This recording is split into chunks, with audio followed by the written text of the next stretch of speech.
ಮತ್ತೊಮ್ಮೆ ದುಬಾರಿ ಮೆಟ್ರೋ ಎನಿಸಿಕೊಂಡಿದೆ ನಮ್ಮ ಮೆಟ್ರೋ. ದೇಶದಲ್ಲೇ ನಮ್ಮ ಮೆಟ್ರೋ ಪ್ರಯಾಣ ಬಲು ದುಬಾರಿ. 5% ಅಷ್ಟು ದರ ಏರಿಕೆ ಮಾಡಿದೆ ಬಿಎಂಆರ್ಸಿ. ಈ ಪರಿಷ್ಕೃತ ದರ ಬರುವ ಸೋಮವಾರದಿಂದಲೇ ಜಾರಿಯಾಗ್ತಾ ಇದೆ. ದೆಹಲಿ, ಚೆನ್ನೈ, ಮುಂಬೈಗಿಂತಲೂ ಕೂಡ ನಮ್ಮ ಬೆಂಗಳೂರು ಮೆಟ್ರೋ ಟಿಕೆಟ್ ದರ ದುಬಾರಿಯಾಗಿದೆ. ದುಬಾರಿ ಮೆಟ್ರೋ ಎನ್ನುವ ಕುಖ್ಯಾತಿಗೊಳಗಾಗಿದೆ ನಮ್ಮ ಮೆಟ್ರೋ. ನಾವು ಪ್ರತಿನಿಧಿ ಕಿರಣ್ ಈ ಬಗ್ಗೆ ಇನ್ನಷ್ಟು ಡೀಟೇಲ್ಸ್ ಕೊಡ್ತಾ ಹೋಗ್ತಾರೆ. ನೇರ ಸಂಪರ್ಕದಲ್ಲಿದ್ದಾರೆ ಕಿರಣ್. ನಮ್ಮ ಮೆಟ್ರೋ ಅಂತ ಹೆಮ್ಮೆಯಿಂದ ಹೇಳ್ಕೊಳ್ತಾ ಇದ್ದಂತಹ ಬೆಂಗಳೂರಿಗರು ಈಗ ದುಬಾರಿ ಮೆಟ್ರೋ ಅಂತ ಕರಿಬೇಕಾದಂತಹ ಸಮಯ ಬಂದ್ಬಿಟ್ಟಿದೆ.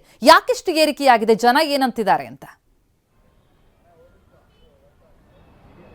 ಹೌದು ಪ್ರತಿಮಾ, ದೇಶದಲ್ಲಿ ದುಬಾರಿ ಮೆಟ್ರೋ ಅನ್ನುವಂಥ ಕುಖ್ಯಾತಿ ಮತ್ತೊಮ್ಮೆ ನಮ್ಮ ಮೆಟ್ರೋಗೆ ತಟ್ಟಲಿರುವಂಥದ್ದು. ಸದ್ಯ ನಾನೀಗ ನಾಡಪ್ರಭು ಕೆಂಪೇಗೌಡ ಮೆಟ್ರೋ ಸ್ಟೇಷನ್ನ ಮುಂಭಾಗದಲ್ಲಿದ್ದೀನಿ. ನನ್ನ ಜೊತೆಯಲ್ಲಿ ಈ ಬಗೆಗೆ ಮಾತಾಡಲಿಕ್ಕೆ ಸಾಕಷ್ಟು ಜನ ಪ್ರಯಾಣಿಕರು ಕೂಡ ಇದ್ದಾರೆ. ನಾನು ಅವ್ರನ್ನೇ ಮಾತಾಡಿಸ್ತಾ ಹೋಗ್ತೀನಿ. ಸರ್, ಸೋಮವಾರದಿಂದ ಮತ್ತೆ 5% ಟಿಕೆಟ್ ದರ ಏರಿಕೆ ಆಗ್ತಿರುವಂಥದ್ದು, ತಾವೇನು ಹೇಳ್ತೀರಾ ಸರ್? ಮಧ್ಯಮ ವರ್ಗಕ್ಕೆ ಈಗಾಗಲೇ ಎಷ್ಟು ಹೊರೆ ಹೊತ್ಕೋಬೋದು ಅಷ್ಟು ಹೊತ್ಕೊಂಡಿದ್ದಾರೆ. ಇನ್ನು ನೀವು ಹೊರಿಸ್ತೀರಿ ಅಂದರೆ ಮಧ್ಯಮ ವರ್ಗ ಹೇಗೆ ಅದನ್ನು ತಡ್ಕೋಬಹುದು ಅಂತ ನಾವು ಒಂದೇ ಲೈನಲ್ಲಿ ಕೇಳಬೇಕು. ಸರ್, ತಾವೇನು ಹೇಳ್ತೀರಾ ಸರ್ ಸೋಮವಾರದ ದರ ಏರಿಕೆ ಬಗ್ಗೆ? ಇದು ತುಂಬ ಅನ್ಯಾಯ. ಇದು ಕೇಂದ್ರ ಸರ್ಕಾರ ಮತ್ತು ರಾಜ್ಯ ಸರ್ಕಾರಗಳು ಕೂತು ಇದನ್ನು ತಡೆ ಹಿಡಿಬೇಕು. ಈಗಾಗಲೇ ತುಂಬ ಬಡ ಜನರಿಗೆ ಇದು ಹೊರೆ ಆಗ್ತದೆ. ಕಾರ್ಮಿಕರಾಗಲಿ ಮಧ್ಯಮ ವರ್ಗದ ಜನರಿಗಾಗಲಿ ತುಂಬ ಹೊರೆ ಆಗ್ತದೆ. ಈ ವಿಚಾರದಲ್ಲಿ ದರ ಏರಿಕೆ ಮಾಡದೇ ಇದ್ದರೆ ಒಳ್ಳೆಯದು. ಓಕೆ ಸರ್, ತಾವು ಪ್ರತಿದಿನ ಎಲ್ಲಿ ಓಡಾಡ್ತೀರಾ? ಈಗ ಎಷ್ಟು ದರ ಕೊಡ್ತಿದ್ದೀರಾ, ಏನು ಹೇಳ್ತೀರಾ? ಸರ್, ನಾವು ಪ್ರತಿದಿನ ರಾಜಾಜಿನಗರದಿಂದ ಮೆಜೆಸ್ಟಿಕ್ ಡೈಲಿ ಬರ್ತೀವಿ ಸರ್. ಡೈಲಿ 20 ರೂಪೀಸ್ ಕೊಡ್ತೀವಿ. ಇವಾಗ ಮತ್ತೆ 5% ದರ ಜಾಸ್ತಿ ಆತಂದ್ರೆ ನಮ್ಮಂಥ ಮಿಡಲ್ ಕ್ಲಾಸ್ ಜನರು ಎಲ್ಲಿ ಹೋಗ್ಬೇಕು ಸರ್? ಬಸ್ಸಲ್ಲಿ ಹೋದ್ರೂ ದರ ಜಾಸ್ತಿ, ಮೆಟ್ರೋದಲ್ಲಿ ಬಂದು ದರ ಜಾಸ್ತಿ ಆದರೆ ಭಾರಿ ಕಷ್ಟ ಆಗುತ್ತೆ ಸರ್ ನಮಗೆ. ಸರ್, ತಾವೇನು ಹೇಳ್ತೀರಾ ಈ ದರ ಏರಿಕೆ ಬಗ್ಗೆ? ಸರ್, ನಾವು ಎಕ್ಸಾಮ್ ಬರೆಯೋದು ಬಂದಾಗ ಸರ್ ನಮ್ಗೆ ಚಾಲಿ ಕಲಿಯೋಕೆ ಕಷ್ಟ ಆಗಿರ್ತೈತಿ. ಇದನ್ನು ಸ್ವಲ್ಪ ಜಾಸ್ತಿ ಮಾಡೋ ಸಂಬಂಧ ನಮ್ಗೆ ತೀರಾ ತ್ರಾಸಾಗಿದೆ ಸರ್. ಅದಕ್ಕೆ ಕಮ್ಮಿ ಆಗ್ಬೇಕು ಇನ್ನು. ಹಾಂ ಸರ್. ಓಕೆ ಸರ್, ತಾವೇನು ಹೇಳ್ತೀರಾ ಪದೇ ಪದೇ ಈ ದರ ಏರಿಕೆ ಎಷ್ಟರ ಮಟ್ಟಿಗೆ ಸರಿ ಅಂತ? ಪದೇ ಪದೇ ಮಾಡೋದ್ರಿಂದ ಸಾಮಾನ್ಯರಿಗೂ ತೊಂದರೆ ಆಗುತ್ತೆ. ಅದರ ಜೊತೆಗೆ ಇಲ್ಲಿ ಮಧ್ಯಮ ವರ್ಗದವರು ಅವ್ರ ಮನೆ ನಡೆಸೋಕ್ಕೆ ಕಷ್ಟ ಆಗಿರುತ್ತೆ. ಅದರಲ್ಲಿ ಸಾರಿಗೆಗಂತಾನೆ ಇಷ್ಟೊಂದು ಹಣವನ್ನು ವ್ಯಯಿಸಿದ್ರೆ ಅವ್ರ ಜೀವನಕ್ಕೂ ಕಷ್ಟ ಆಗುತ್ತೆ ಸರ್. ಓಕೆ, ಮತ್ತೊಬ್ಬರು ಕೂಡ ನನ್ನ ಜೊತೆಲಿರುವಂಥದ್ದು. ಸರ್, ಕಳೆದ ವರ್ಷ ಫೆಬ್ರವರಿ 9ನೇ ತಾರೀಕಷ್ಟೇ ದರ ಏರಿಕೆ ಮಾಡಿದ್ರು. ಈಗ ಮತ್ತೊಮ್ಮೆ ದರ ಏರಿಕೆ ಎಷ್ಟರ ಮಟ್ಟಿಗೆ ಸರಿ ಅಂತ? ಸರ್, ನಮಗೆ ದಿನನಿತ್ಯ ನಾವು ಯಶವಂತಪುರದಿಂದ ನಾವು ವಿಧಾನಸೌಧಕ್ಕೆ ಡೈಲಿ ನಾವು ಬರ್ತಾ ಇರ್ತೀವಿ ಡ್ಯೂಟಿಗೆ ಅಂತಾನೆ.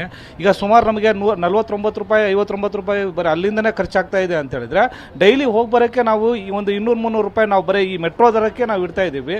ಇದರಿಂದ ನಮಗೆ ತುಂಬಾ ಕೂಡ ನಮಗೆ ಲಾಸ್ ಆಗ್ತಾ ಇದೆ. ಮತ್ತು ನಮ್ಮ ಜೀವನ ಕೂಡ ನಡೆಸ್ಕೊಳ್ಳೋಕೆ ಕೂಡ ತುಂಬ ಪ್ರಾಬ್ಲಮ್ ಆಗ್ತಾ ಇದೆ.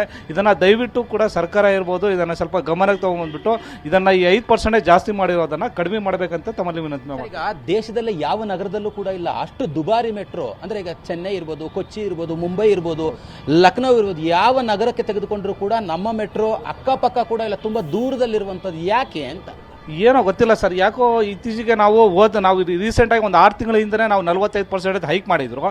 ಆ ಟೈಮಲ್ಲಿ ನಾವು ದಿನ ಮೆಟ್ರೋದಲ್ಲೇ ಅಡ್ಡಾಡೋದ್ರಿಂದ ನಮಗೆ ಸ್ವಲ್ಪ ಅನುಕೂಲ ಆಗುತ್ತೆ. ಸ್ವಲ್ಪ ಟ್ರಾಫಿಕ್ ದಟ್ಟಣೆ ಕಡಿಮೆ ಆಗೋದ್ರಿಂದ ನಾವು ಮೆಟ್ರೋಕ್ಕೆ ತುಂಬ ಅವಲಂಬನೆ ಆಗಿರೋದ್ರಿಂದ ನಮಗೆ ದಯವಿಟ್ಟು ಈ ಒಂದು 5% ಇದನ್ನು ತಡೆ ಹಿಡಿದ್ಬಿಟ್ಟು ಈಗಿರೋಂಥ ಮೆಟ್ರೋ ದರಕ್ಕೆ ನಾವು ಕಂಟಿನ್ಯೂ ಮಾಡಬೇಕಂತ ತಮ್ಮಲ್ಲಿ ವಿನಂತಿ ಮಾಡ್ತೀವಿ. ಸೋಮವಾರದಿಂದ ಬರೋಬ್ಬರಿ 76% ಅಂದರೆ 25-26ನೇ ಸಾಲಿನಲ್ಲಿ ಬರೋಬ್ಬರಿ 76% ಟಿಕೆಟ್ ದರವನ್ನು ಕೊಟ್ಟು ಓಡಾಡುವಂಥ ಒಂದು ದುಸ್ಥಿತಿ ನಿರ್ಮಾಣವಾಗಿದೆ.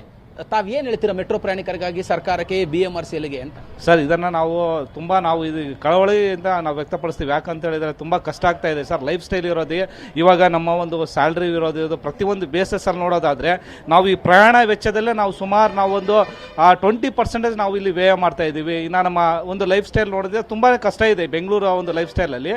ಅದಕ್ಕೆ ದಯವಿಟ್ಟು ಇದನ್ನು ನೀವು ಸರ್ಕಾರ ಗಮನ ಅದನ್ನು ತೊಗೊಂಬಂದ್ಬಿಟ್ಟು ಸರ್ಕಾರ ಕೂಡ ಇದಕ್ಕೆ ಸ್ವಲ್ಪ ರೆಸ್ಪಾನ್ಸ್ ಮಾಡಿ ಇದನ್ನು ತಡೆಗಟ್ಟಬೇಕು ಅಂತೇಳಿ ತಮ್ಮಲ್ಲಿ ವಿನಂತಿ. ತಾವು ಸಾಮಾನ್ಯವಾಗಿ ಯಾವ ಮಾರ್ಗದಲ್ಲಿ ಓಡಾಡ್ತೀರಾ? ಎಷ್ಟು ಹಣವನ್ನು ಈಗ ಸದ್ಯ ಕೊಟ್ಟು ಓಡಾಡ್ತಿದ್ದೀರಾ? ಸೋಮವಾರದಿಂದ ಎಷ್ಟಾಗಬಹುದು ಅಂತ ಅನ್ಸುತ್ತೆ? ತಮ್ಮ ಮೇಲೆ ಎಷ್ಟು ಹೊರೆ ಬೀಳಬಹುದು ಅಂತ? ಸರ್, ನಾವು ದಿನನಿತ್ಯ ಮಾಧವರದಿಂದ ನಾವು ಮೇಯಿಶೇಕು ಅಲ್ಲಿವರೆಗೂ ನಾವು ಅಡ್ಡಾಡ್ತಾನೆ ಇರ್ತೀವಿ ಸರ್. ಡೈಲಿ ನಾವು ಟ್ರಾವೆಲ್ ಮಾಡ್ತಾನೆ ಇರ್ತೀವಿ. ಅಲ್ಲಿ ಸುಮಾರು ಈಗ 70 ರೂಪಾಯಿ ಇರೋದಿಗೆ 75 ರೂಪಾಯಿ 80 ರೂಪಾಯಿ ಆಗ್ತಾ ಇರೋದ್ರಿಂದ ಈಗ ನಮಗೆ ಒಂದು 20-30 ರೂಪಾಯಿ ನಮಗೆ ದಿನ ಎಕ್ಸ್ಟ್ರಾ ಬೀಳ್ತಾ ಇದೆ. ಅದನ್ನು ನಮಗೆ ತುಂಬ ಹೊರೆ ಆಗ್ತಾ ಇರೋದ್ರಿಂದ ಇದನ್ನು ಪ್ರತಿಮಾ, ಇವಿಷ್ಟು ಕೂಡ ಮೆಟ್ರೋ ಪ್ರಯಾಣಿಕರ ಅಸಮಾಧಾನ, ಆಕ್ರೋಶವಿರುವಂಥದ್ದು. ಸೋಮವಾರ ಏನು ದರ ಏರಿಕೆ ಮಾಡ್ಲಿಕ್ಕೆ ಮುಂದಾಗ್ತಿದ್ದೀರಾ ಅದನ್ನು ಏರಿಕೆ ಮಾಡಬಾರ್ದು ಅನ್ನೋಂಥ ಒಂದು ಮನವಿಯನ್ನು ಕೂಡ ಈಗಾಗಲೇ ವ್ಯಕ್ತಪಡಿಸ್ತಾ ಇರುವಂಥದ್ದು. ಪ್ರತಿಮಾ, ಥ್ಯಾಂಕ್ ಯು ಕಿರಣ್ ಸೂರ್ಯ ತಮ್ಮೆಲ್ಲ ಮಾಹಿತಿಗೆ.